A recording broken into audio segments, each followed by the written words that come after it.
Bonjour tout le monde et bienvenue à l'Informel. Aujourd'hui, j'ai une bonne conversation avec Roger Blanchette, qui est historien et chargé de cours en histoire à l'UQO. Il a enseigné au cégep de l'Outaouais pendant plusieurs années, en plus d'animer différentes séries d'émissions à Canal Vox pendant plus de 10 ans. Il siège aujourd'hui sur le conseil d'administration du musée de l'Auberge Sims et donne de nombreuses conférences dans la région. Roger Blanchette, bienvenue à l'émission. Merci d'être venu nous voir dans notre secteur, dans l'Est. À l'autre bout du monde. C'est quasiment ça pour le monde de l'Ouest. Puis en même temps, je te blâme pas parce que là, on espérait que le transport en commun, ça soit bien amélioré. Je sais pas à quel point c'est amélioré, que ça prend 2 heures à partir d'Elmer s'en venir ici. C'est fait. À partir d'Elmer, c'est 2 heures. Ouais, c'est assez étonnant. C'est quelque chose. Je sais pas si c'est par rapport aux heures. Peut-être il y a des heures où il y a un meilleur flow, là, mais pourtant, on est le matin. Mais en tout cas, on va espérer qu'à l'avenir, ça va s'améliorer. C'est que de Gatineau jusqu'ici, c'est vraiment ce qu'on appelait une ronde de lait. Hein? C'est vraiment... Ouais. Avec plusieurs arrêts. Ah ouais, c'est ça. Mais c'est correct. Puis là, tu reviens dans un studio de télé. Là, ça fait-tu longtemps que tu as fait la dernière fois que tu as fait de télé, c'était quand? C'était à MaTV encore? À MaTV, oui. J'ai fait des séries pendant longtemps. Ouais. J'ai refait des émissions une fois de temps en temps par la suite, mais ça fait une couple d'années là, que je n'ai pas fait. Là. Mais combien d'années tu as fait ça? Ah, mon Dieu. De 98 jusqu'à 2012-2013, quelque chose comme ça. Quand même. Ouais. Mais là, il me semble que, si je me souviens bien, tu avais un show que c'était juste toi. Après ça, tu as fait un show avec Françoise. Oui, c'est ça. Il y a une période... J'ai fait ma première expérience. C'est drôle, je compte ça rapidement. C'est que je donnais des cours à Cabane en Boiron pour les retraités. Là. C'est des séries de conférences. Puis je m'amusais, c'est le fun. Puis à un moment donné, un des retraités, M. Grégoire, Antoine Grégoire, à la fin de la session, il me dit tu devrais faire de la télé. Puis moi, j'ai pris ça en joke. Fait que j'ai dit OK, arrange-moi ça, puis je vais en faire. Moi, j'ai complètement oublié ça. Il m'appelle au mois de juillet. J'ai négocié ça avec dans Vidéotron. Là. Ouais. Il dit tu commences à l'automne, on va faire une série sur l'histoire du Québec. Mm-hmm. Puis là, je me suis dit personne qui va écouter ça de toute façon, c'est pas grave. Finalement. Puis finalement, l'émission, écoute, les gens m'en parlent encore. Tu vois? J'ai fait une série de 26 émissions sur l'histoire du Québec. C'était vraiment des cours. Là. Je donnais des cours, 26 émissions. Puis je te jure, les gens m'en parlent encore. C'est ça. Ça a été ma première expérience. Après ça, là, j'ai fait justement une série plusieurs années tout seul. Après ça, la série avec François, ça a été bien le fun. On s'est bien amusé. Ouais. Puis après ça, j'ai refait encore un petit bout tout seul. Puis après ça a fini, là. Mais ça est arrivé par hasard comme ça. Là. Mais il y a une des tranches que tu essaies ça, puis là, c'est loin dans mes souvenirs, mais je pense que, oui, il y avait d'histoire, mais ça allait plus au-delà de l'histoire. Tu parlais de politique. Ah non, c'était pas d'histoire. Nécessairement, c'était relié. C'était vraiment l'actualité. Je commentais l'actualité dans le fond politique, autant local que national, etc. À chaque semaine, là, j'improvisais là, sur les différents sujets, là. Mais ça, d'arriver en ondes puis de t'exprimer comme ça sur l'actualité, puis mon souvenir, c'est que tu as quand même des opinions assez fortes, puis claires. Est-ce que ça pouvait te mettre dans le trouble après ça avec, je sais pas, moi, ton travail à l'université et tout ça? Ou... Non, ça, comme professeur au cégep à l'université, il n'y a pas de problème avec ça. Par contre, justement, il y avait des sujets plus chauds que d'autres. Puis à un moment donné, j'avais, je ne me souviens peut-être pas de ça fait plusieurs années, mais il y avait la question du lac Lémé. Ouais. M. Baudry. Marcel Baudry, qui était directeur de la CCN à l'époque. Je connais le nom. C'est un homme, un ancien politicien aussi, en tout cas, qui était devenu directeur. Et il voulait faire un terrain de golf. Okay. Il voulait raser le parc du lac Lémé pour faire un terrain de golf. Puis bien entendu, c'est un gros débat. Puis moi, chaque semaine, je revenais là-dessus là, parce que je trouvais que ça n'avait pas d'allure. Lui, à chaque semaine, pendant un bout de temps, il envoyait son avocat après l'émission chercher la cassette de mon émission pour voir s'il pouvait me poursuivre. Wow! C'est ça. Mais à part de ça, non. Écoute, c'est sûr que à partir du moment où tu dévoiles tes opinions en public, tu pourrais être le flanc, là. Ouais. J'ai jamais pensé que tout le monde serait d'accord avec moi. Ouais. Mais oui, des fois où il y a des gens qui appelaient, là, mais c'est correct, ça, c'est... T'es prêt à faire face à ça? Oui. À partir du moment où tu donnes tes opinions en public, il faut que tu sois prêt à faire ça. Sinon, reste chez vous et dis pas un mot, là. T'sais. Mais tu le ferais-tu aujourd'hui dans le contexte d'Internet, par exemple? Oui, je le ferais. Ouais. Je le ferais. Sauf qu'il y a une différence entre donner son opinion et dire n'importe quoi, là. Oui, mais... Tu sais, je regarde, par exemple, Facebook, là, c'est n'importe quoi, là. Je veux dire, une opinion, il faut que ça soit basé sur des arguments. C'est pas juste mon feeling, là. Oui, mais tu sais, toi, tu peux te baser sur des arguments, mais les commentaires qui vont suivre, les autres, sont pas nécessairement... Ah ben oui, c'est ça. Mais c'est facile aujourd'hui. Tu sais, j'imagine, tu sais, faire une émission comme tu faisais, puis après ça, quand tu te retrouves sur Facebook, là, de voir la liste des commentaires que tu peux avoir. Ah oui, je me ferais ramasser. Oh oui, ça, c'est un fait. Je me ferais ramasser pas à peu près. Mais comme je te dis, si t'es pas prêt à vivre avec ça, ben reste chez vous. C'est ça. Puis là, t'enseignes l'histoire ou t'enseignais l'histoire? Est-ce que tu fais? Ben, là, officiellement, je suis retraité. OK. Mais je déteste ce mot-là. Ah oui? Parce que pour moi, le mot retraité, c'est comme quand tu en anglais, retired, ça veut dire passer date. J'ai jamais été aussi occupé que je le suis, dans le fond, là, c'est ça. C'est toujours ça, tout le monde qui s'en va à la retraite dit ça. Mais sauf que j'ai plus d'emploi officiel, si tu veux. Mais je travaille énormément, je donne beaucoup de conférences. Je suis très impliqué au musée de l'Auberge-Siam, sur Elmer. C'est moi qui s'occupe des projets scolaires, parce qu'on reçoit beaucoup parce que je sais pas si tu connais un peu le musée de l'Auberge-Siam. Ben, j'ai regardé un peu, oui. C'est l'histoire d'Elmer, mais plus large, l'histoire de l'Outaouais, dans le fond. Puis on a une très bonne exposition permanente. Puis ça fit vraiment bien avec ce que les élèves du secondaire, pas du secondaire, mais du primaire surtout, 5e, 6e année, ils voient. Fait que je reçois des groupes scolaires. Ben là, à cause de la pandémie, on s'entend. Là, ça change. Mais beaucoup de groupes scolaires. Donc, on a un programme vraiment adapté pour eux. Puis c'est moi qui fais les visites guidées, là, parce que je suis bénévole au musée. Tout le monde est bénévole. Mais c'est ça, moi, j'adore ça, faire ça. Je donne des conférences. Je travaille beaucoup aussi. J'ai des contrats comme consultant. OK. Contrat comme consultant des projets. Là. Bon, c'est ça. Ah non, il y a un circuit aussi que j'ai vu. Tu peux faire un circuit avec en balado. Est-ce que tu peux faire avec tes écouteurs, faire c'est le tour des... C'est le musée qui m'ont préparé ça aussi. Non, ça va être fun. Ça va être une belle place à faire. Puis là, tu vois, au moment de la diffusion, on va être à l'automne. Il me semble qu'à l'automne, à Elmer. La rue principale à Elmer, c'est magnifique. Là. Très rustique. C'est à peu près... C'est une des... En fait, c'est intéressant parce qu'il y a seulement, dans le Grand Gatineau, là, il y a seulement 2 endroits qui ont gardé un peu leur cachet historique. C'est les 2 extrêmes. Buckingham puis Elmer. Elmer, c'est quoi la date de fondation officiellement? Officiellement, le premier Charles Sims, c'est 1830, mais en fait, Elmer est la première ville qui a eu le statut de ville. De ville, OK. Dans la région, c'est 1847. Puis pendant longtemps, Elmer a été le chef-lieu. On a tendance à penser que c'est Hull. Mais pendant très longtemps, le chef-lieu, c'était Elmer. OK.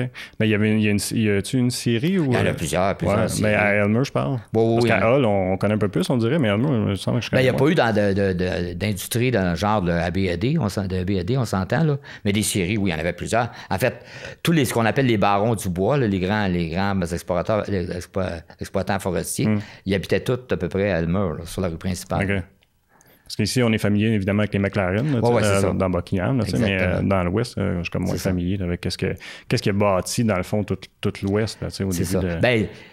Là, je tourne les coins ronds, là, mais grosso modo, au 19e siècle, on peut dire que les hommes d'affaires anglophones riches vivaient à Elmer, puis les ouvriers francophones et irlandais pauvres vivaient à Hull. Okay. Mais bien sûr, tu avais Eddie qui habitait à Hull. Mais tu n'as pas eu d'industrie comparable, comme je disais, pâte et papier, par exemple, à Elmer, mais les hommes d'affaires vivaient à Elmer. D'ailleurs, Elmer avait même croyait devenir la capitale du Canada à une certaine époque. Ah oui? Oui, bien là, je te résume tout ça. Là. Vas-y, on est là pour ça, on parle d'histoire. En 1849, jusqu'en 1849, la capitale du Canada, c'était Montréal. Le Parlement, le Canada uni, on s'entend, là. C'était Montréal. Le Parlement était à Montréal. Et en 1849, le gouvernement voulait passer une loi d'amnistie pour pardonner, entre guillemets, là, aux patriotes de 1837, ce qui a provoqué vraiment une colère chez les anglophones de Montréal. Et les étudiants de l'Université McGill sont allés manifester et ont mis le feu au Parlement. OK. C'est pas mal pire avec les carrés rouges. Là. OK, ils ont mis le feu au Parlement. Et là, la question s'est reposée. Bon, qu'est-ce qu'on fait? Est-ce qu'on garde Montréal comme capitale ou si on change de capitale? Il faut comprendre qu'on est dans un contexte politique là, assez tendu, disons, entre francophones et anglophones à l'époque. L'histoire des patriotes, là, ça faisait à peine une douzaine d'années. Ça fait même pas 10 ans, dans le fond, que les patriotes avaient été pendus, notamment. Donc, c'est ça. Donc, la question s'est posée. Pendant plusieurs années, il y a eu un parlement itinérant. Parce que la question se posait, est-ce qu'on reconstruit la capitale dans le Haut-Canada, majoritairement anglophone, qui correspond à l'Ontario actuel, à peu près, là, ou dans le Bas-Canada francophone. Puis on savait très bien qu'un ou l'autre, on mécontenterait les autres. OK? Puis on s'est promené comme ça, bon, Montréal, Québec, Kingston, Toronto, bon, tout ça. Et là, les hommes d'affaires d'Elmer, qui étaient anglophones, comme je te dis, ont eu l'idée, parce que c'était des hommes quand même très influents, c'était parmi les hommes d'affaires les plus influents au Canada, les hommes d'affaires d'Elmer. Okay. Donc, ils ont dit, Elmer, ça serait parfait, parce qu'on est juste à la limite, à la frontière du Haut et du Bas-Canada. Ouais. On est au Bas-Canada, mais on est anglophone. Okay? Donc, ça serait un bon compromis. Donc, ils étaient vraiment convaincus qu'Elmer serait choisi comme capitale du Canada. Mais finalement, ils ont choisi l'autre côté de la rivière. C'est quoi qui a fait flipper, vous dire, ben, ça va être là? Ottawa, c'est tout simplement... Ottawa a été choisi, Ottawa a été choisi simplement pour des raisons militaires. Okay. Parce que l'obsession au 19e siècle du Canada, là, n'oublie pas le Canada de colonie britannique. Donc, l'obsession, c'est la crainte d'une invasion américaine. Okay. Une crainte qui est parfaitement justifiée. Il y avait vraiment une volonté aux États-Unis, chez les dirigeants américains, de conquérir le Canada, d'annexer le Canada. Donc, c'était toujours dans l'air. Il y avait eu la guerre de 1812, notamment. Okay? Donc, il y avait toujours cette possibilité-là. Et les Britanniques étaient vraiment obsédés par cette crainte-là. Et là, la question se posait, c'est que si tu choisis Montréal ou Québec, en cas d'invasion américaine, ils vont être facilement menacés. Si tu choisis Kingston ou Toronto, c'est la même chose. Donc, il fallait choisir un endroit plus facile à défendre, plus facile à protéger. Okay.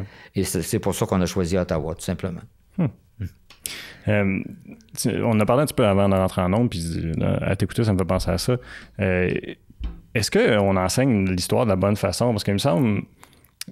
puis juste aussi, j'en ai parlé un peu tantôt, avant qu'on soit en ondes. Tu sais, moi, exemple, j'ai rencontré Christian Quesnel à mon émission, parce qu'il me présentait une façon de voir l'histoire qui était illustrée, parce qu'évidemment, c'est un BDiste, qui était super passionnante. Puis il me semble qu'à l'école, tout ce que je me souviens, c'est que c'était beaucoup, tu sais, du par cœur, telle date t'es arrivé ici, telle date t'es arrivé ça, telle date t'es arrivé ça. Alors que, il me semble qu'il y aurait une façon de raconter l'histoire d'une autre façon, que ce soit plus... Tu viens de dire le mot. Il faut raconter l'histoire. Il faut raconter l'histoire. De bon terme. Et moi, les commentaires que j'ai souvent sur mes cours, c'est ça, c'est que j'enseigne pas l'histoire, je raconte l'histoire. Je raconte l'histoire. Mais là où je suis d'accord avec toi, puis je suis d'accord avec toi, mais en même temps, je trouve ça triste, je le déplore, c'est que les cours d'histoire au secondaire, ça n'a pas de maudit bon sens. Je comprends très bien que les étudiants, à la fin de leur secondaire, pour la majorité, ils trouvent l'histoire plate. Okay? Parce qu'effectivement, l'histoire, c'est pas une suite de dates puis de noms. Si tu présentes ça comme ça, là, je comprends que tes étudiants s'endorment, là, ça n'a pas de bon sens. Là. L'histoire, c'est pas ça. Sauf que, et là, je blâme pas les profs du secondaire, parce que j'en connais plusieurs qui sont passionnés, tout ça. Mais le problème, c'est que les programmes, on leur impose des programmes. Tu sais, au secondaire, les profs ont des programmes imposés avec un manuel qu'ils doivent utiliser. Puis ils sont un peu esclaves de ça. Puis en passant, là, les manuels d'histoire qu'on utilise au secondaire, là, c'est vraiment n'importe quoi, là. Okay. C'est vraiment n'importe quoi, là. Ça n'a pas de bon sens. Dans quel sens? Écoute, je comprends pas les gens qui ont fait ça, là. C'est... comment je te dirais ça? C'est que, par exemple, on parlait des 1837. 1837, c'est... Puis ça, tous les historiens vont être d'accord avec moi. Dans l'histoire du Québec, c'est l'événement le plus important. C'est ça qui a déterminé toute l'histoire du Québec, 1837. OK? Dans les manuels d'histoire du secondaire, c'est un paragraphe. OK. Alors qu'on aurait y apporté pas mal de plus grosse importance. Exactement. Parce que l'histoire, c'est quoi l'histoire? On va faire une comparaison qui va peut-être te paraître bizarre, là. Mais je fais souvent une comparaison avec mes étudiants, les étudiants qui arrivent au cégep, que je te disais tantôt avant qu'on commence. Moi, quand j'enseigne la première session au cégep, là, les étudiants qui sortent du secondaire, le premier cours de la session, la première chose que je leur dis, c'est qu'à partir de maintenant, là, oubliez tout ce que vous avez appris au secondaire, on repart à zéro. Puis c'est vraiment ça, là. Parce que l'histoire, c'est quoi l'histoire? La comparaison que je fais souvent entre l'histoire et la psychanalyse, ça peut paraître bizarre, là. OK? Ou la psychanalyse ou la psychologie, c'est que si tu vas voir un psychanalyste, qu'est-ce qu'il va faire, le psychanalyste? Bon, tu vas y compter, puis tu vas dire, bon, peut-être j'ai des problèmes, bon, Pas en passant, pas besoin d'être fou, pas le droit un psychanalyste, là. OK? Mais tu vas dire, bon, il y a telle chose. Bon. Qu'est-ce qu'il va faire? Il va te reconstruire. Il va reconstruire ta vie, ton histoire.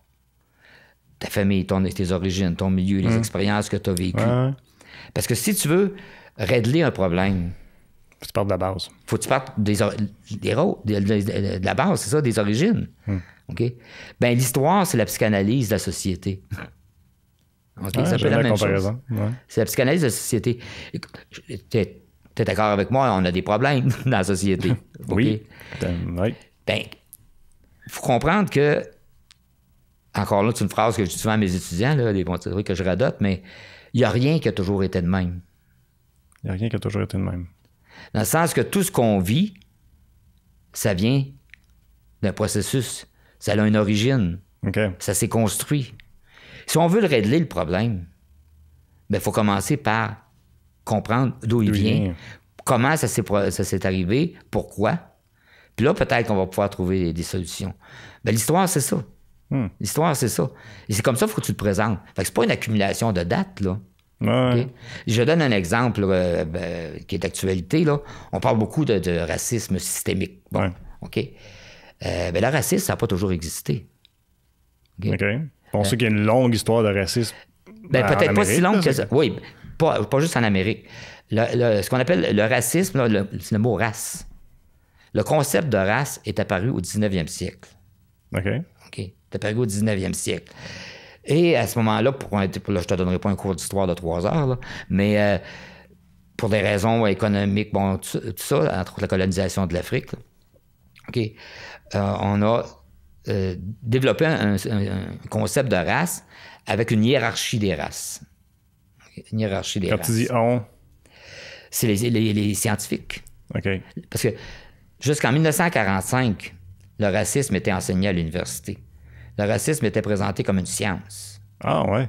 Oui. OK. OK, je savais pas ça.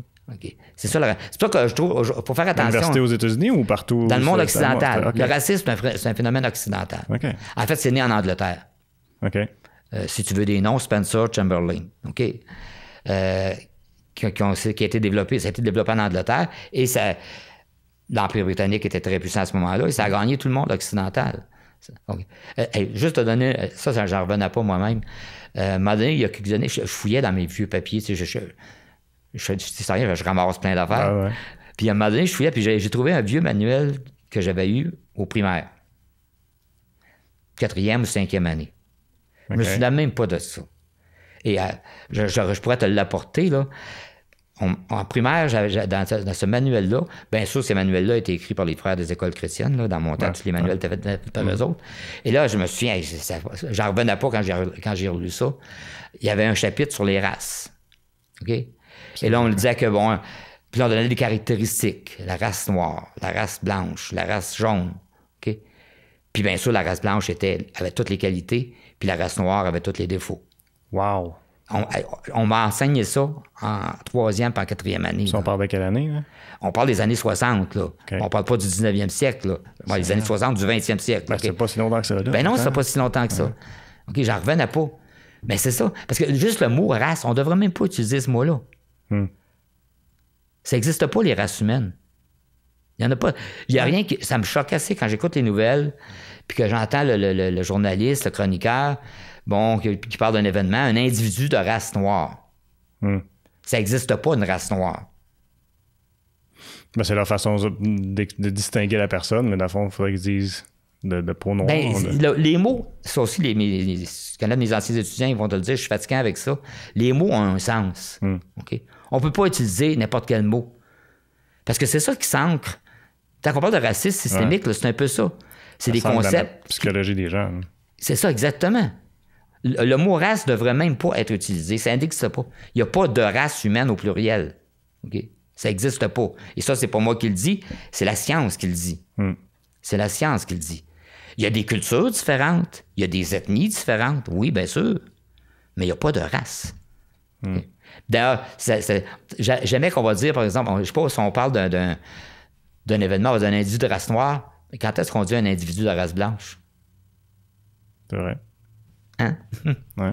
C'est ça, tu sais, je veux dire... Ben, j'ai l'impression que c'est parce que, tu sais, sur les ondes, c'est des Blancs qui dominent, ben pas qui dominent, mais qui sont plus souvent en ondes, tout ça, on voit plus souvent des dirigeants blancs, fait qu'on dirait, on a l'impression que c'est une minorité, mais pourtant, ça ne l'est pas, là. Ben non.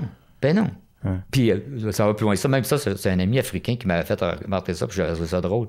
Parce qu'on dit les personnes de couleur, pour parler des Noirs. Ouais. Scientifiquement, là, noir, c'est l'absence de couleur, blanc, c'est le mélange de toutes les couleurs. Fait que les individus de couleur, c'est nous autres, finalement. C'est vrai, pareil. C'est prend littéraire. Mais là, fait ce qu'on vit présentement, pour revenir à ce sujet-là, dans le fond, que tu as soulevé, fait que ça vient d'un enseignement, dans le fond. Exactement. Qui a été bâti pendant des années. Puis ça va loin, là. Tu sais, je parlais des journalistes, des chroniqueurs, là. Ils ont une responsabilité, ces gens-là. Par exemple, le concept, là, au moment de développer justement la supériorité de la race blanche, sur les Noirs, bien, c'est qui a développé ça? C'est qui a fait rentrer ça dans la tête des gens? C'est un romancier. Ça s'est fait... Le romancier le plus connu, alors je parle du monde britannique, parce que le racisme, c'est vraiment d'origine britannique, là. Ça s'est étendu après, là. Mais le romancier le plus célèbre en Angleterre, le plus lu, peut-être pas le meilleur, mais le plus lu en Angleterre au 19e siècle, un des plus lus, parle de la culture populaire, là.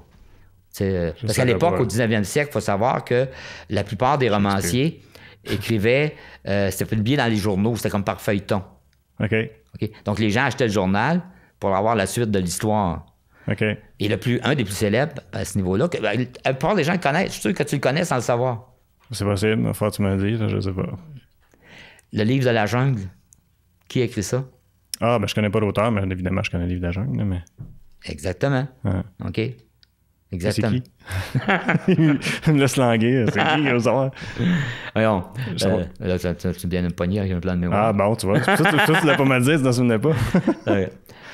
Voyons, j'ai ça quand j'ai un blanc de mémoire comme ça doit être l'âge. Mais. Ben, regardez donc, Jeanne-Sophie, essaie de le trouver, tu nous donneras le nom, s'il te plaît. Les livres de la jungle. On va trouver ça Google. On va le sortir, mais c'est pas grave. C'est tout ça pour dire que ça vient de là. C'est-à-dire, il n'a jamais prononcé le mot racisme, il n'a jamais prononcé. Mais c'est un peu comme le cinéma aujourd'hui. Il n'y a pas de films qui vont prôner officiellement une idéologie. Sauf les anciens films soviétiques, là. OK? Mais un film, c'est jamais neutre. Il y a des images. Ouais. Il y a des concepts. Ben, la littérature, c'est la même chose. Kipling, l'auteur, là, Kipling. Ah, Kipling. Ouais, elle vient de... OK. Rudyard? Ça? Kipling? Ouais, Rudyard Kipling, c'est ça. Et puis, dans son livre, dans ses romans, il a développé un concept qui s'appelle... Et c'est devenu un peu la justification, dans le fond, du racisme. Okay. Et la justification de la colonisation de l'Afrique, là, je ne te donnerai pas un cours sur la colonisation de l'Afrique au 19e siècle, mais il appelle le fardeau de l'homme blanc. Le fardeau de l'homme blanc. Donc, la science nous dit que les Noirs sont inférieurs, paresseux, tous les concepts imaginables. Nous, les Blancs, qui sommes les plus intelligents, les plus généreux, nous avons le devoir de leur apporter la civilisation. Okay. Le fardeau de l'homme blanc. Quel égo. C'est ça, exactement. Mais ça, là, rentre ça dans la tête d'enfants sur plusieurs générations. Ouais. Ça prend des générations de faire n'importe quelle pensée ou habitude. Ça ne changera pas du jour au lendemain. Tant qu'on parle de racisme systémique, là, c'est ça. Je comprends. Dans des places de M. Legault, là, ça existe, le racisme systémique. Pas juste au Québec en passant, dans toutes les sociétés occidentales. Ouais. C'est ça, c'est que des espèces de concepts qui sont inconscients. Mais qui nous sont entrés dans la tête à travers la littérature, à travers les dessins animés. Walt Disney. Oui, Walt Disney, puis les Looney Tunes et compagnie. Là, exactement. Il y a des choses qui ne passeraient pas aujourd'hui même, là, de la façon que les Noirs te représentaient. Jamais qu'on va dire les Noirs sont comme ça, mais les images sont en... Donc le racisme systémique, c'est un peu ça. C'est un peu ça.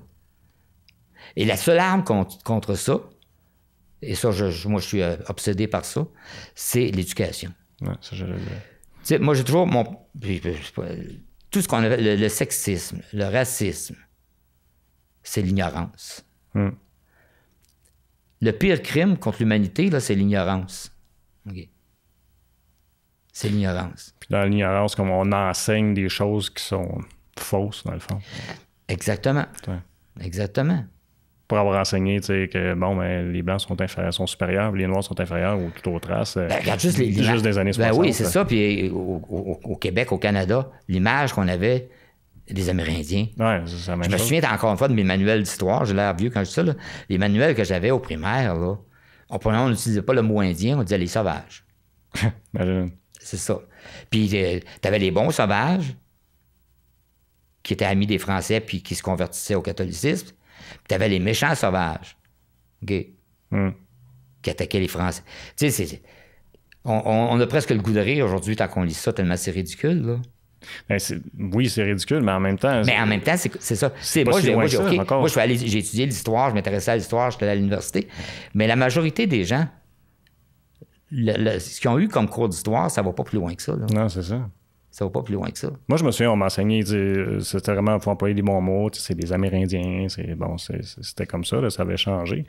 Mais j'ai été surpris d'apprendre plus tard, puis ça aussi, je t'en ai parlé tantôt, quand j'ai rencontré José Lusignan, entre autres, que je suggère de suivre l'organisme qu'elle représente, là, qui est J'aime les Premières Nations, les premiers peuples, je pense que c'est le bon terme.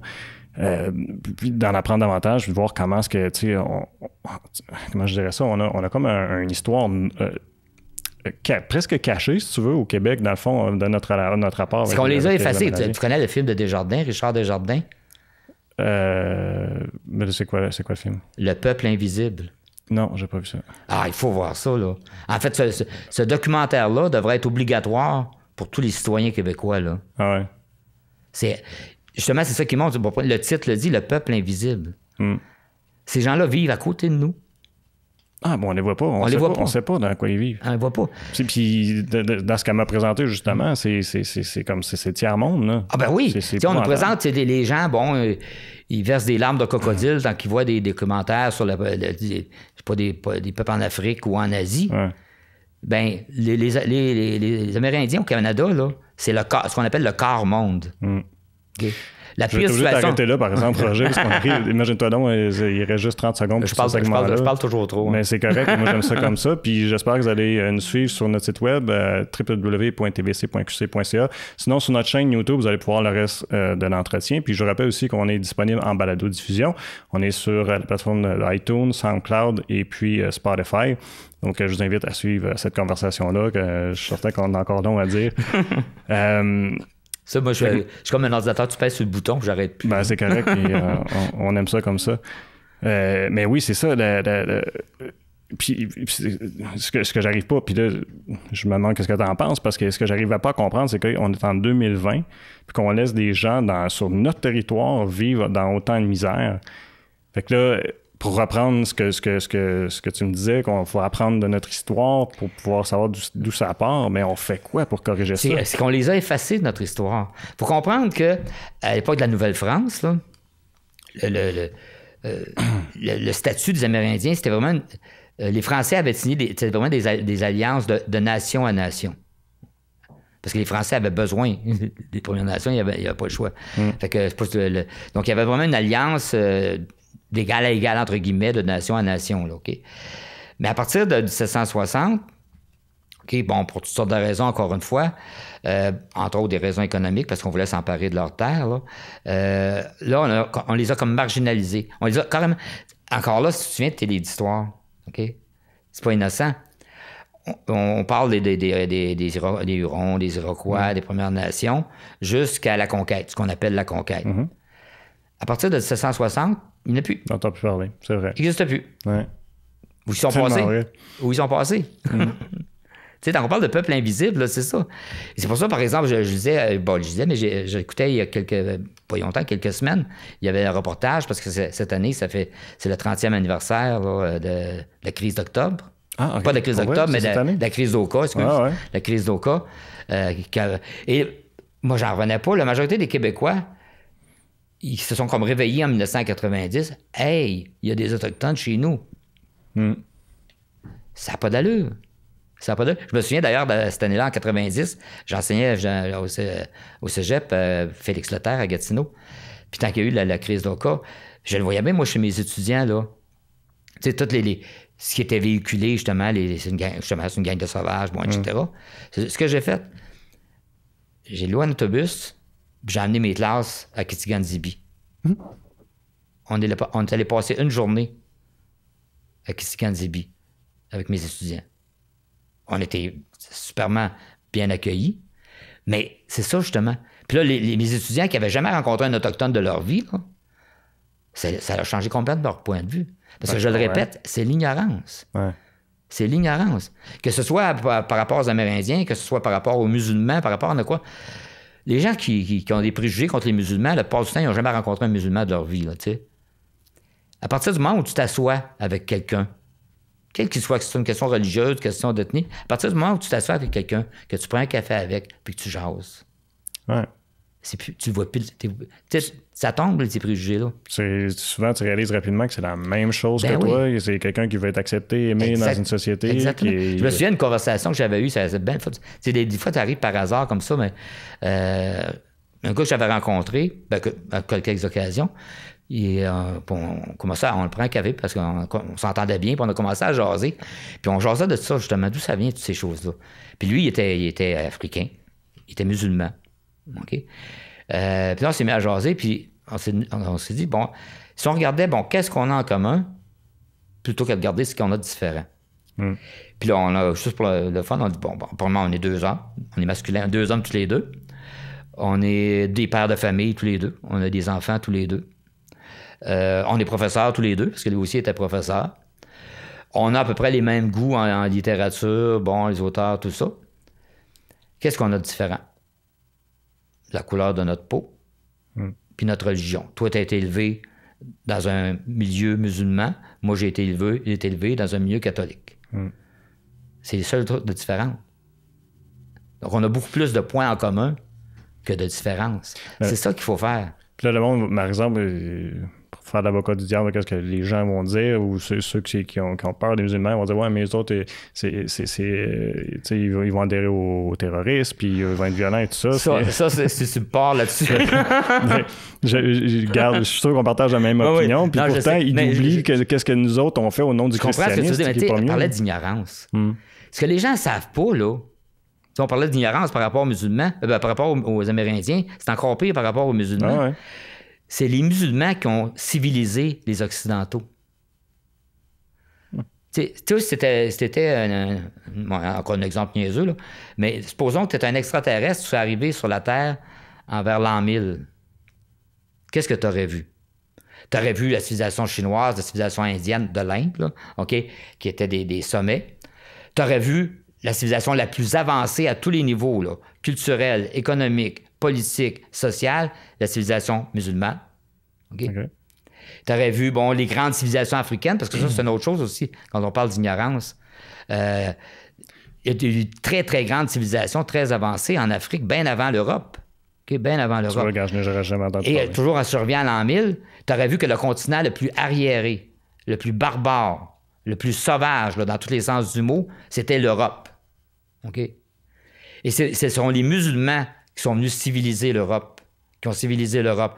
Par exemple, on parle des femmes. L'image qu'on a de l'islam, bon, les femmes sont maltraitées. Le concept d'amour, le concept de poésie, le concept du fait qu'une femme, on doit être respectée, doit être aimée, ça nous vient des Arabes, ça. Ah ouais. Le mot amour nous vient des Arabes. Le mot amour nous vient des Arabes. OK? Et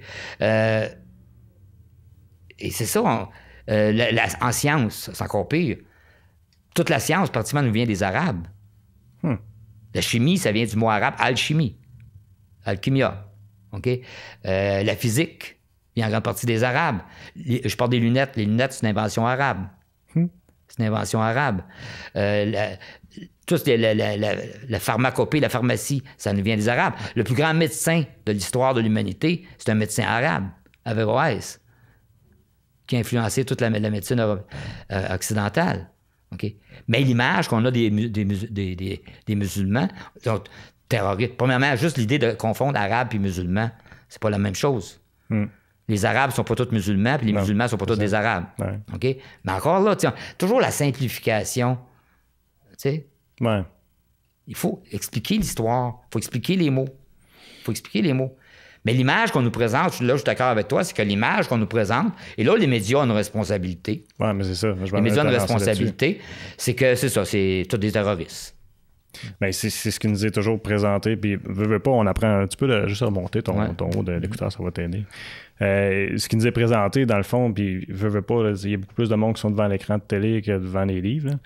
Mais ce qui nous est présenté, c'est ça. C'est l'image. Puis encore pire dans les médias en Amérique. Là. Ben oui. Puis quand tu regardes, objectivement parlant, aux États-Unis, les plus grandes fusillades, les plus grands massacres collectifs, c'est les Américains, blancs, chrétiens, qui les ont faites.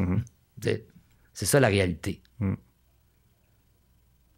Puis pourquoi, tu sais... Mais pourquoi est-ce que la peur de cette religion-là est si grande, dans le fond, tu sais? Écoute, c'est... Parce qu'on l'associe à des événements parce qu'ils sont différents. Radicaux qui sont arrivés. Parce qu'ils sont différents. Ouais. En partant, c'est sûr. Là. C'est ça. C'est que, écoute, je sais pas si tu connais la philosophe Simone Weil. C'est une des rares femmes philosophes là, du 20e siècle. Moi, j'ai fait mon doctorat, j'ai travaillé sur ça. J'adore cette femme-là. Si elle était en vie, je la marierais. Là. Mais elle dit, une des phrases qu'elle dit notamment, et pour moi, ça dit tout. Elle dit, qui est déraciné, déracine. Autrement dit, si t'es pas bien dans ta peau, si tu te sens insécure, ben, tous les autres, tous les étrangers, tous ceux qui s'approchent de toi apparaissent comme une menace. Mais pourquoi? Parce que toi, t'es insécure. Ouais. Parce que toi, t'es pas sûr de toi-même. Donc, c'est ça. Puis au Québec, notamment, pas juste pour le Québec, mais au Québec, notamment. Écoute, ça fait 200 ans qu'on on était, bon, exploités, dominés, infériorisés par les Britanniques, jusqu'à une cinquantaine, soixantaine d'années à peu près. OK? Bien, à ce moment-là, c'est évident que qu'est-ce que ça provoque? Puis on pourrait dire la même chose pour les Irlandais aussi à l'époque, OK? Ou même les Polonais. Okay? C'est que tu te replies sur toi-même. OK? Tu t'inventes un passé idéal. Et tout ce qui est étranger, tout ce qui est nouveau, apparaît comme une menace. Tu te sens menacé. Tu ne l'es pas objectivement, mais tu te sens menacé parce que toi... Tu sais, là, je n'ai pas un cours de psychologie, mais sur le plan individuel, c'est la même chose. Oh, oui. Tu sais, les gens qui sont pas sûrs d'eux-mêmes, ils sont insécures. Oui. Puis ils ont peur. Ben, c'est ça.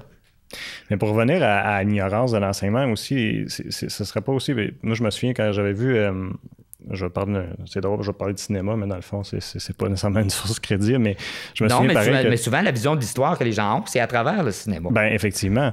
Mais une chose que j'avais aimé voir, puis qui m'avait éveillé à ça, c'est le film Braveheart. Bon.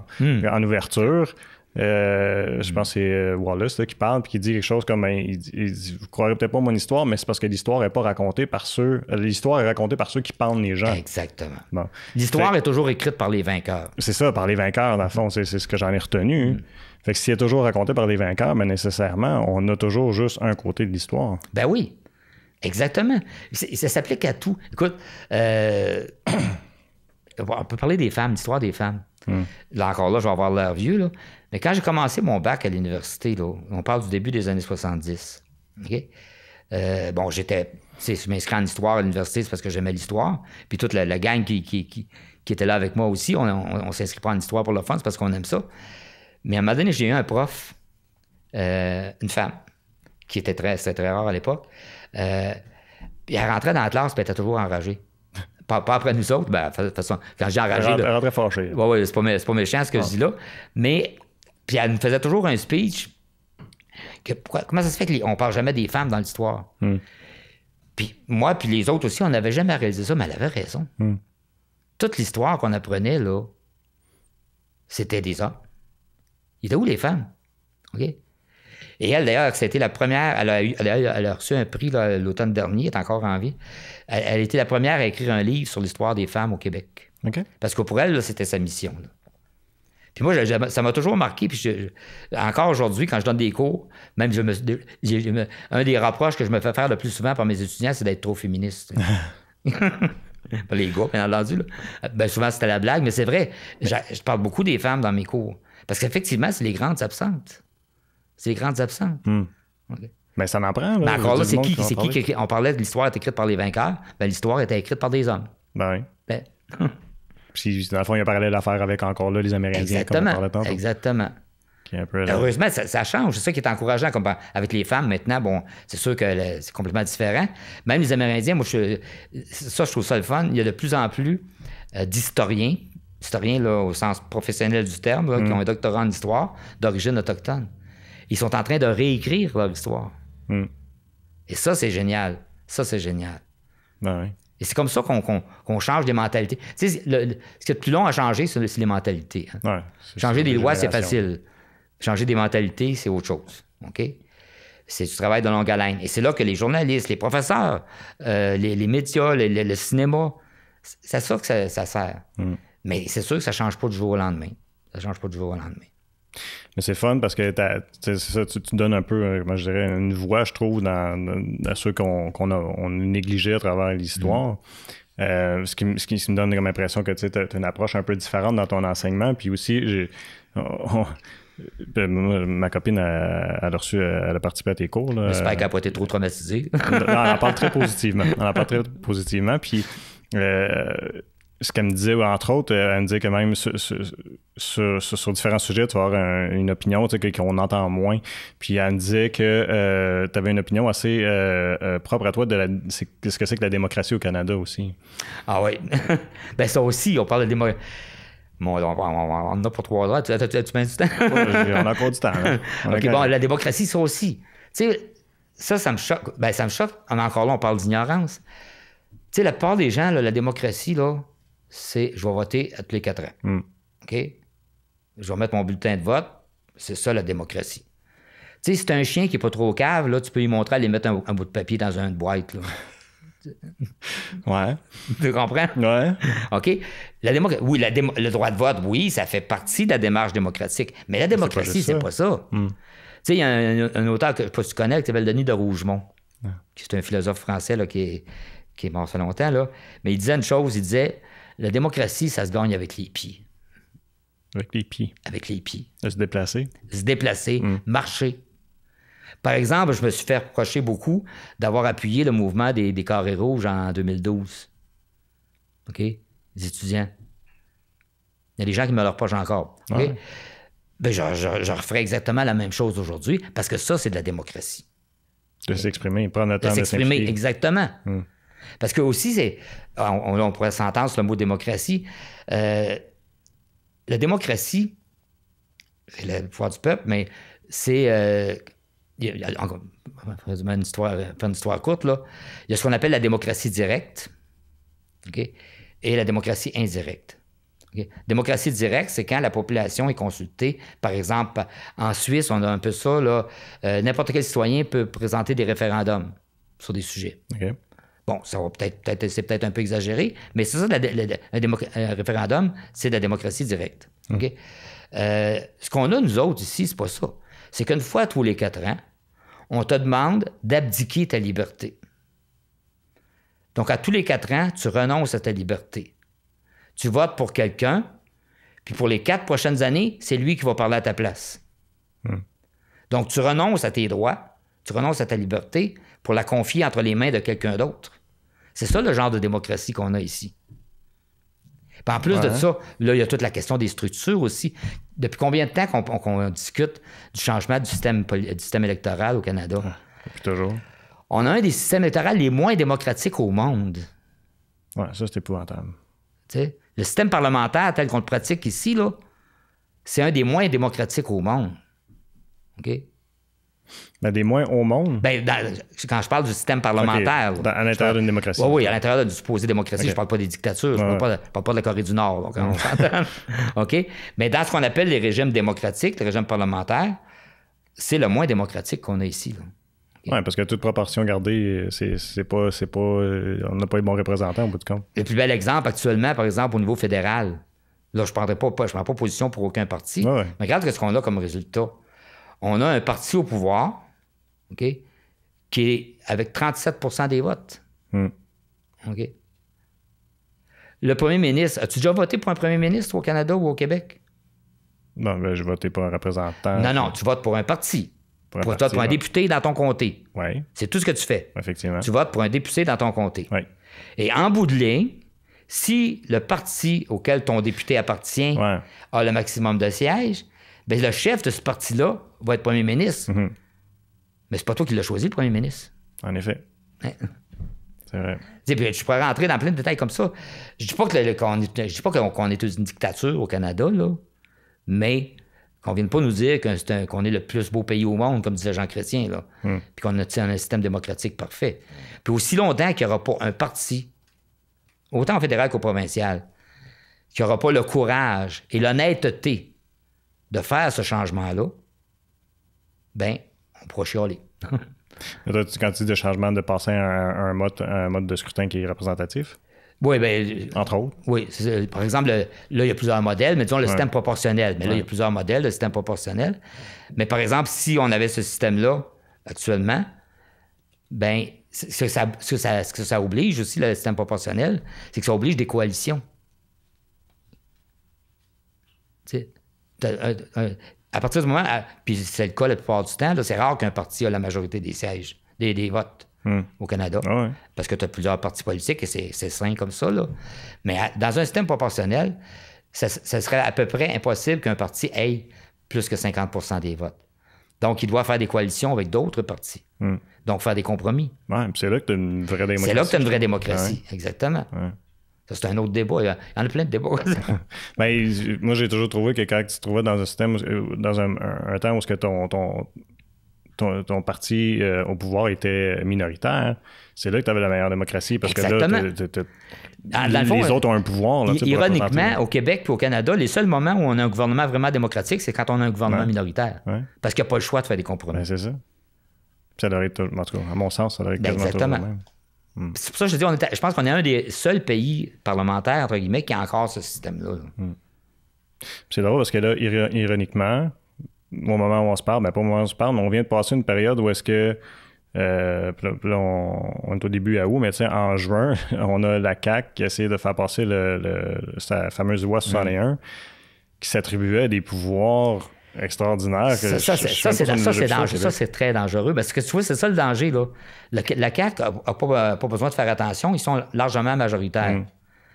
Fait que c'est ça le danger. C'est qu'à ce moment-là, puis on le voit, là, je ne commençais pas à faire de la politique, là, mais depuis qu'il est au pouvoir, ce parti-là, je ne dis pas qu'il a fait juste des mauvaises choses, mais il a passé des lois là, qui n'ont carrément pas d'allure. Là. Mais il pouvait le faire.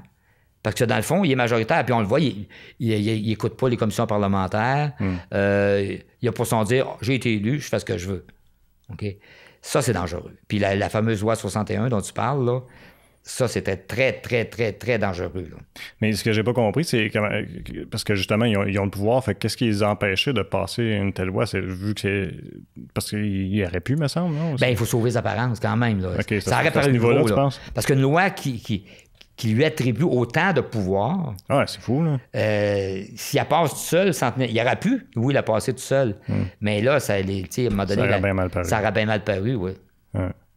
Puis, j'ai pas compris pourquoi, tu sais, il y avait justement, au niveau des lois ancestrales, il aurait pu passer sur des terres qui étaient protégées, puis faire ce qu'il voulait. Puis là, j'essayais de faire le lien. Je dis, OK, mais c'est quoi le lien avec la situation sanitaire? Ben, c'est ça, c'est que... Pas, là. Tu connais-tu l'auteur Naomi Klein? Non. C'est une auteure canadienne de Toronto, canadienne-anglaise, que j'adore. Là, vraiment, là. Si tu veux comprendre le monde actuel, là, lis Naomi Klein. Elle a écrit plusieurs livres, mais un des livres qu'elle a écrit, OK? Que je trouve génial puis qui s'applique tellement bien, là, c'est La stratégie du chaos. OK. C'est une... elle décrit très, très bien, là. C'est que... Puis elle donne plusieurs exemples concrets, là. C'est quand un gouvernement soit provoque une crise ou utilise une crise pour faire des changements qu'il n'aurait pas pu faire autrement.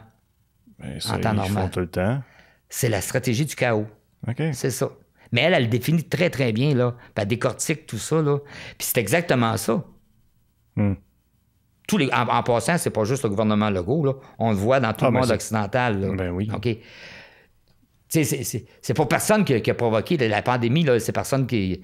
C'est pas quelqu'un qui a comploté dans son bureau en disant on va créer ça. Non. Mais ça arrive et on profite de l'occasion pour faire des choses qu'on n'aurait pas pu faire en temps normal.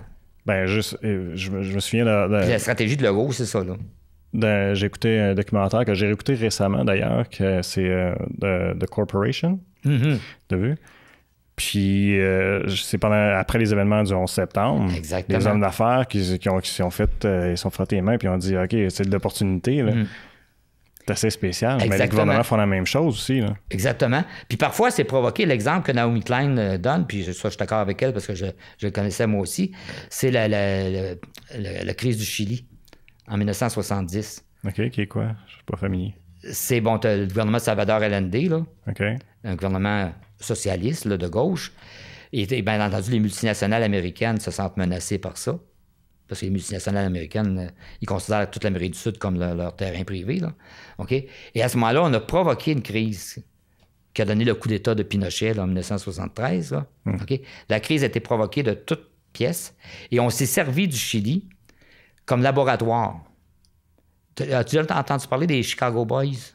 Non. Chicago Boys, c'est des économistes de l'Université de Chicago, les Chicago Boys, OK? Tout ce qu'on appelle le néolibéralisme, là, ça vient d'eux autres. Et on s'est servi du Chili comme laboratoire pour faire ça. Et depuis ce temps-là, c'est la stratégie qui est utilisée partout. Margaret Thatcher était une experte aussi à utiliser cette stratégie-là. On sait même, par exemple, t'as eu l'ouragan Katrina. Ouais. Aux États-Unis. Ouais. Ça aussi, on s'est servi de ça. Pour faire... Par exemple, on a privatisé toutes les écoles. On a privatisé beaucoup de choses. C'est pour ça, par exemple, si tu vas en Louisiane, tu vas te rendre compte que c'est en 2004 ou 2005, là, Katrina. Puis tu vas te rendre compte que c'est comme si ça arrivait hier. Il n'y a rien qui a été fait, là. Donc, on a complètement changé le système, privatisé les choses en se servant de ça. Puis c'est pas un peu la même chose aussi qu'on fait, en tout cas, je sais pas à quel point j'ai raison là-dessus, mais de profiter des événements aussi quand on a décidé d'aller en guerre. Ah ben oui, ça c'est une autre... C'est ça, ben oui, c'est ça. On parlait des guerres, justement. Je dis toujours à mes étudiants, ça c'est vrai pour n'importe quelle guerre. OK? On commence par décider de faire la guerre, puis ensuite on trouve un prétexte pour la faire. C'est toujours comme ça. C'est toujours comme ça. Mais on trouve pas de prétexte pour aller en guerre avant. Il me semble que toujours... En tout cas, moi, les guerres que j'ai connues, mettons, c'était... OK, ouais, mais le prétexte étant que peut-être la façade, puis après ça, il y a vraie raison en ressort, ça. Ben, c'est ça, c'est que... Comment je dirais ça? Parce que moi, je repense... Moi, j'ai connu la guerre du Golfe, nécessairement, puis j'ai connu, mettons, la guerre contre le terrorisme, là, que je mets des gros guillemets, là. Mais où est-ce que, tu sais, ça a été... On a pris un événement pour dire, OK, on va faire la guerre aux terroristes, puis on a pris un événement à l'époque... Ouais, mais là, la guerre du Golfe, c'était... Ça, je suis moins familier, j'étais plus jeune, mais... Même, tu tiens d'utiliser le mot terroriste. OK? Ouais. Le mot terroriste. Mais j'ai mis des guillemets. Oui, c'est correct, j'ai vu tes guillemets. Mais juste le mot terroriste. Le mot terreur, d'où ça vient? Où le mot terreur est apparu? Je sais pas. L'origine du mot, tu veux dire? Ouais. Je sais pas. C'est la Révolution française. Les terroristes, c'était les révolutionnaires français. OK. OK? Pendant la Deuxième Guerre mondiale, la France est occupée par les Allemands. Les gens qui combattaient les Allemands, qu'on appelle la résistance, justement, ben, dans les journaux allemands, on les traitait de terroristes. C'est le terrorisme, oui. OK? Nelson Mandela, c'est un terroriste. Ben oui. C'est vrai. Donc, c'est quoi un terroriste? Ouais, ça, ouais. On peut partir un autre débat, puis... Ben, exactement. Dans le fond, c'est deux idéologies qui se rencontrent, puis que là, il y a un conflit, là, c'est ça que c'est, là. Mais le point à quoi je voulais en venir, c'est on a pris une...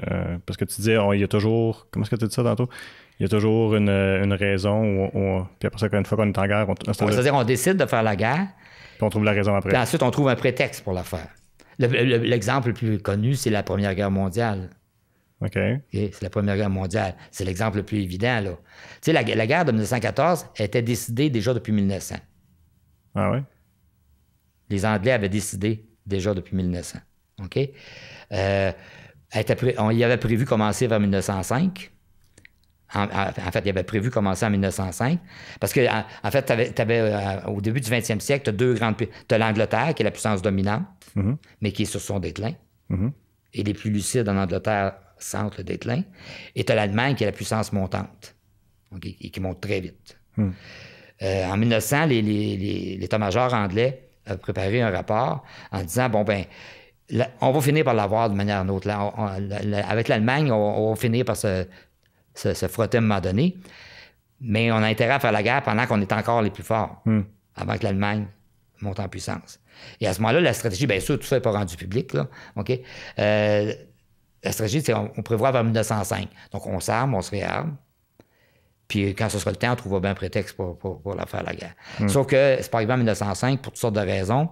C'est que, bon, parce que les Anglais avaient besoin d'alliance avec la France et avec la Russie. Mais en 1905, la Russie s'est fait planter par les Japonais. Fait que ça a un peu débalancé les plans des Anglais. Fait qu'on a reporté ça plus tard. Et là, regarde, qu'est-ce qu'on présente dans les livres d'histoire, si tu viens de tes livres d'histoire, comme le déclenchement de la Première Guerre mondiale? Honnêtement, je me souviendrai pas. L'assassinat de François-Ferdinand d'Autriche à Sarajevo. Okay. On me présente tout dans le manuel d'histoire du secondaire dont je parlais tantôt. Là. C'est ça qui est c'est ça. La cause de la Première Guerre mondiale, c'est l'assassinat de François-Ferdinand. Mais pense-y 2 minutes. Comment l'assassinat d'un illustre crétin dont tout le monde se fout complètement va provoquer une guerre qui fait 50 millions de morts? Okay. Puis là, du jour au lendemain, il se fait assassiner, puis une semaine après, il y a 60 millions de soldats mobilisés. 60 millions de soldats, là, ça ne se mobilise pas comme ça. Il était préparé à l'avance. Puis avant François Ferdinand, l'impératrice d'Autriche avait été assassinée. C'est la fameuse Sissi. Le tsar de Russie avait été assassiné. Un président des États-Unis avait été assassiné. Un président français avait été assassiné. Ça n'avait pas provoqué de guerre. Non. Puis là, ce gars-là se fait assassiner, puis bang, la planète saute. Fait que c'est la raison qu'on choisit de montrer, mais c'est le prétexte. Parce qu'à ce moment-là, on est prêt, donc c'est le prétexte, on y va. La Deuxième Guerre mondiale, c'était quoi? La Deuxième Guerre mondiale, c'est différent. En fait, encore là, les mots. On parle toujours de la Deuxième Guerre mondiale. En fait, la Deuxième Guerre mondiale, c'est juste la suite de la première. Ouais. Là, c'est la crise économique. La crise économique, c'est toujours un bon timing, ça. Là. Parce que ça détourne l'attention. La guerre détourne l'attention de la crise. Et qui profite toujours des crises, des guerres? C'est les hommes d'affaires. Ouais. En tout cas, là, on pourrait élaborer longtemps là-dessus. Oui, mais non, mais... Autrement dit, il faut aller... Ce que je veux dire par là, c'est que... bon, en passant, là, je compte toutes les théories du complot. Là. Moi, les théories du complot, là, ça me donne de l'urticaire. Mais ce que je veux dire par là, c'est que... Si tu contentes de lire la première page des journaux, puis d'écouter le bulletin de nouvelles, puis tu dis « Je suis informé », je m'excuse, mais non. Faut que tu ailles plus loin que ça. Là. Je suis parfaitement d'accord. On parle justement des journaux. Encore un exemple que je donne, c'est que il y a un rapport de l'ONU qui est sorti il y a quelques années qui disait que le Canada est un des pires pays pour la liberté de presse. Ah ouais? Parce que les gens confondent quantité d'information avec qualité d'information. Ben ouais. C'est ça. Plus c'est répété, plus que le monde le croit. Exactement. Puis au Canada, ce qu'il y a de particulier, c'est qu'on est un des pays, sinon le pays au monde, ben, à part les dictatures, encore une fois, là, on est un des pays où il y a la plus forte concentration de la presse. C'est-à-dire que tous les médias écrits, médias, radio, journaux, Internet maintenant aussi, sont concentrés entre 2 ou 3 grands. Ben, ils appartiennent à 2-3 personnes. Exactement.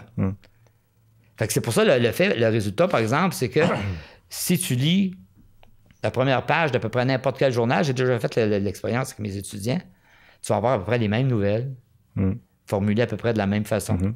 Fait que là, tu lis 3-4 journaux, elle dit, moi, je suis informé, j'ai lu 4 journaux aujourd'hui. Ben oui, mais 4 journaux qui disent la même chose. Pas de l'information, ça. Tellement. Exactement. C'est pire. Excuse-moi, vas-y. Je fais une comparaison, par exemple, avec la France. Je veux dire que les Français sont extraordinaires, là. Mais au niveau des médias, par exemple, ah, moi, je les adore. Ben, si tu achètes le Figaro, tu sais quel genre d'information tu vas avoir, quel point de vue d'information tu vas avoir. Si tu achètes Le Monde, c'est un autre. C'est un autre. Si tu achètes l'Humanité, c'est un autre. Donc, peu importe, tu peux acheter différents journaux avec différents points de vue. Au Canada, c'est impossible. Non, ils vont tous dire la même chose. Ils vont tous dire la même chose. Mais puis aussi, moi, ce que je trouve des Européens aussi, ils n'ont pas peur d'avoir des débats. Non, ils exactement. adorent les débats.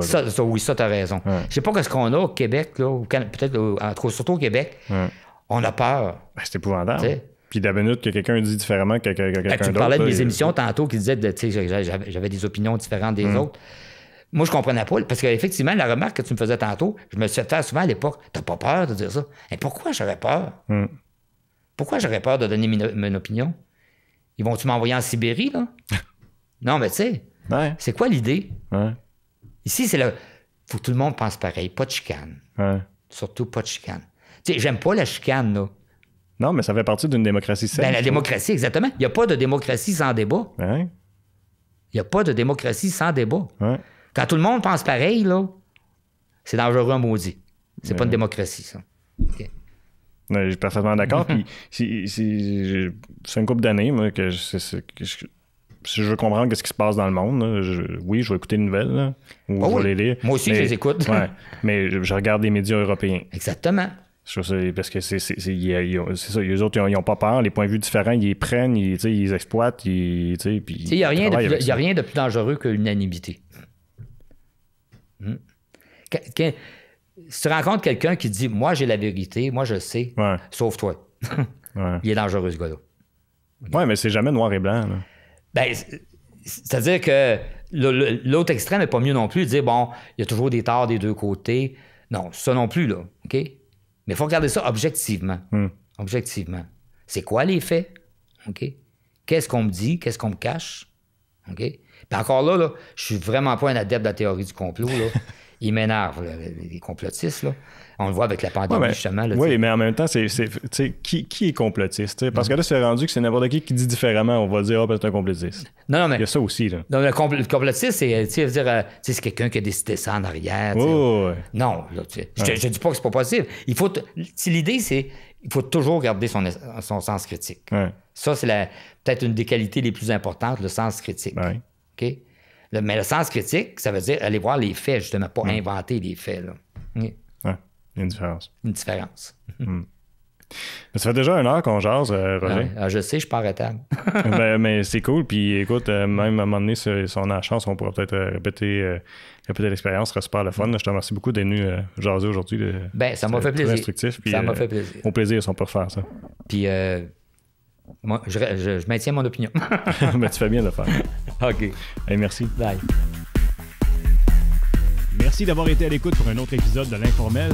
Je vous invite à vous rendre sur nos différentes plateformes web pour regarder ou écouter toutes nos entrevues.